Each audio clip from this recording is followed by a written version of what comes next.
24 বছরের অপেক্ষা শেষ হচ্ছে ব্রাজিলের। শেষ পর্যন্ত মিশন হেক্সা পূরণ করে শেষ হাসি হাসবে সেলেসাওরা। সব আলামত সেই ইঙ্গিতই দিচ্ছে।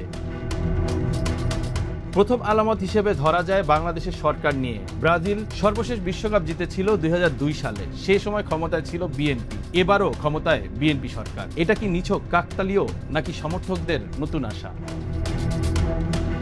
দ্বিতীয় আলামত আরও মজার। 2002 বিশ্বকাপের আগে কিংবদন্তি রোনালদো নাজারিও ছিলেন দীর্ঘদিন ইনজুরিতে। অনেকেই মনে করেছিলেন তিনি আর আগের মতো ফিরতে পারবেন না, কিন্তু বিশ্বকাপে ফিরেই 8 গোল করে ব্রাজিলকে শিরোপা এনে দেন।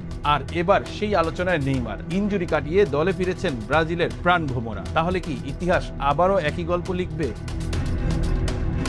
এবার আসি তৃতীয় আলামতে। 1994 সালে ব্রাজিল বিশ্বকাপ জিতেছিল যুক্তরাষ্ট্রের মাটিতে। এবারও আয়োজক যুক্তরাষ্ট্র। আছে আরেকটি পরিসংখ্যান। 1962, 70 এবং 2002 এই 3 বিশ্বকাপে জয়ের সময় তারা ছিল সি গ্রুপে। এবারও সেই গ্রুপ সি। মজার ব্যাপার হলো শুধু ব্রাজিলই নয়, 2018 সালের চ্যাম্পিয়ন ফ্রান্স, 2022 সালের আর্জেন্টিনাও ছিল একই গ্রুপে। তাই অনেকের প্রশ্ন, গ্রুপ সি কি তবে চ্যাম্পিয়নদের group?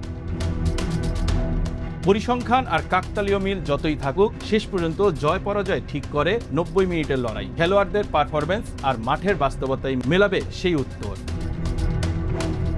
Bangla affairs news desk.